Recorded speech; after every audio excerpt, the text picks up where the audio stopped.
Today we will be having a look and hopefully have some fun with the Honda A1 fountain pen. I guess you could call the A1 the more upscale version of the A3 because it comes with a beautiful number 5 14K nib. The fountain pen also feels a little bit lighter than the A3, but not by much. Please see weight and dimensions in the description. I purchased the fountain pen more than a year ago from AliExpress and I paid around 130 Canadian dollars if I remember correctly. I think I also paid around 9 Canadian dollars for shipping. The order was placed from what I assume is the actual Hongdian store, LT Hongdian official store. And it came in a box with a converter and additional 20 ink cartridges, as I have shown previously in other fountain pens that I purchased from AliExpress, same store. Going quickly through the fountain pen, as you see, the construction of the fountain pen is actually quite nice.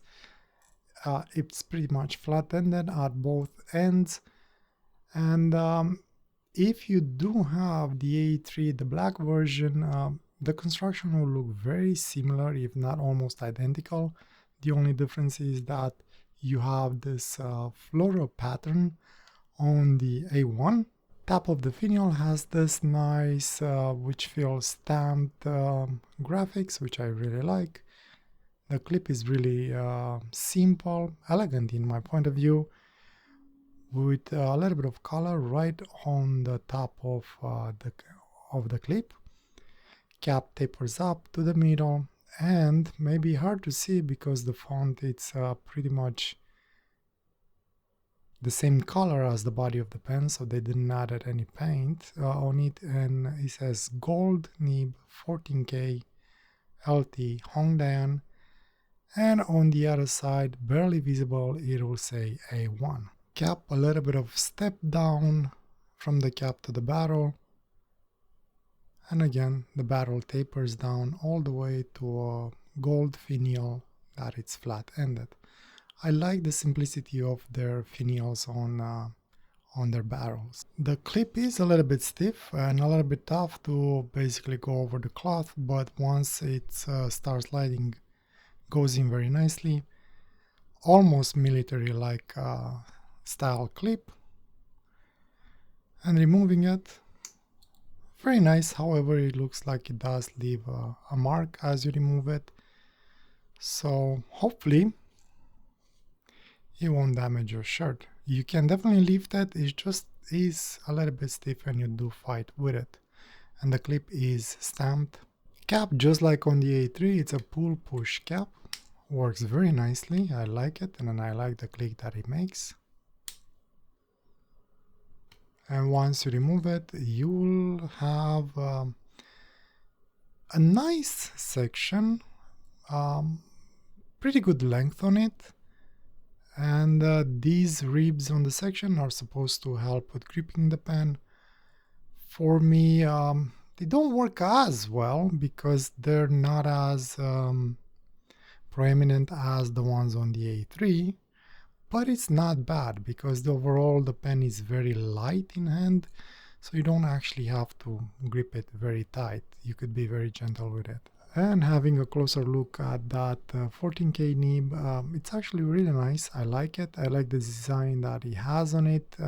And compared with the A3, it has a different style feed. Looks a lot like a Schmidt number 5 feed in there. I think it looks a little bit smaller than the actual Schmidt nib. I like the scroll marks that they are on the nib. And what you will have is the Honda logo. Then underneath says 14K. And underneath that it's Honda. And on the side, very, very small on the side, it will be the size of the nib, which in my case is a fine nib. And to quickly compare the A3 and the A1, the section on the A3, it's a little bit nicer from the looks of it. It seems to be a little bit better machine and actually gives me better grip. And the feeds are different. Having a look inside a cap, fairly easy, nothing complicated in there. We do have a plastic inner liner that helps with the section clipping inside of it. And everything looks okay, no complaints so far. To remove the barrel, you have to twist it, and as you can hear, you have metal threads on metal threads, and the threads are actually fairly smooth but noisy. And once you remove it, you will get a nice converter, actually Honda branded converter, which works very nice, very smooth, no complaints there. Having a look inside the barrel, just as simple as the cap. Again, nothing out of the ordinary, and everything seems to be fine in there as well. I really like the flower pattern that it has on the pen, and it's basically seamless. I assume it's done with a laser, but to be honest, I'm not 100% sure. And the cap is pretty much the same as well. Seamless pattern, really nicely done. I guess if you like the flower pattern but not necessarily the color of the fountain pen, the good thing about it is that at the end of last year, Honda introduced additional colors in their A3 lineup, and they actually added the flower pattern as well on those models. These were the actual last purchase that I made last year.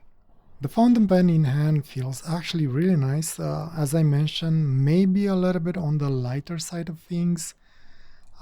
If you like light pen, then this might be right up your alley. For my hands, the size unposted, it's actually quite okay. I have no complaints about it. It's a little bit above my knuckles, so that works quite nicely for me. And the balance of the pen, it's actually really nice. I like it because it's more towards the nib, which is really nice for me at least. However, if you don't like the length of the pen unposted, the pen posts beautifully. I love it. And deep.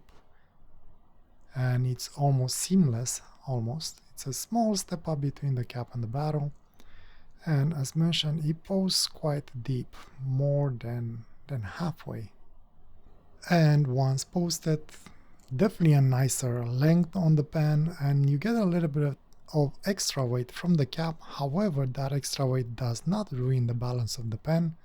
It does shift in the middle of the pen, but still very pleasant. I don't think anyone will have issues with the length of the pen, and it won't feel top heavy at all. And in case you're wondering if you can switch the nib units between these two fountain pens, it looks like the nib units are actually completely different between these two pens, so you won't be able to just switch the nib units. I wanted to try and see if I can remove the nib and feed from one and place it to the other. However, it looks like the A3 nibs are pretty tight in there, and I wasn't able to remove them, at least not by just pulling on them. You'll probably require more effort that I'm willing to put into. And as such, for now, I would just basically advise caution. If you're trying to move the 14K nib on any other 8.3, you might be able to do it, but you might require more force than usually needed to do so, and as such, the risk of damaging something will increase as well. And to highlight another difference between the A3 and the A1 seems like the section is machined from one aluminum piece, and most probably that's why it's a little bit lighter than the A3. The A3 seems to have an actual metal insert, and as such, this section is a little bit heavier than this section. As a fun fact, the black version seems to be the same. It has a metal section that it's machined from one aluminum piece. However, the feed and the nib unit are exactly the same as the other A3s, so most probably you won't be able to switch them up. And pretty much this is the fountain pen. not much else to add. Overall, very similar with the A3 with the small differences that I've noticed. Alright, let me go through a writing sample and then we'll try and do a sketch with this fountain pen. And I'll see if that section is as slippery as I think it is. For today's ink, I am using the Monteverde Midnight Black. I thought that it might be suited for what I'm planning to do tonight. And as an additional note, the section seems to be holding a little bit of ink in there, so if you have staining ink, might be hard to remove. However, if you use a damp cloth or paper towel, it removes the ink very nice and very quickly, and that's what I did as well, and there are no stains to be seen yet. So this is Hong, then A1,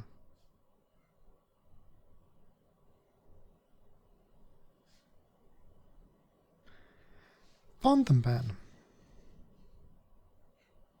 The nib is very smooth, I like it. Seems to be a fine to medium line actually,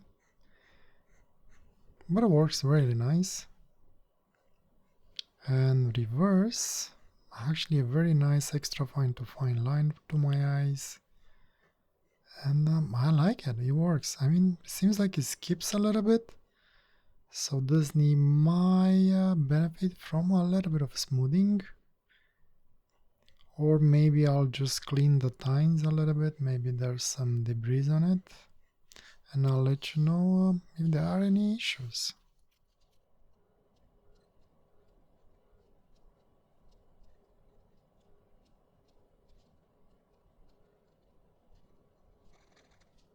So it looks like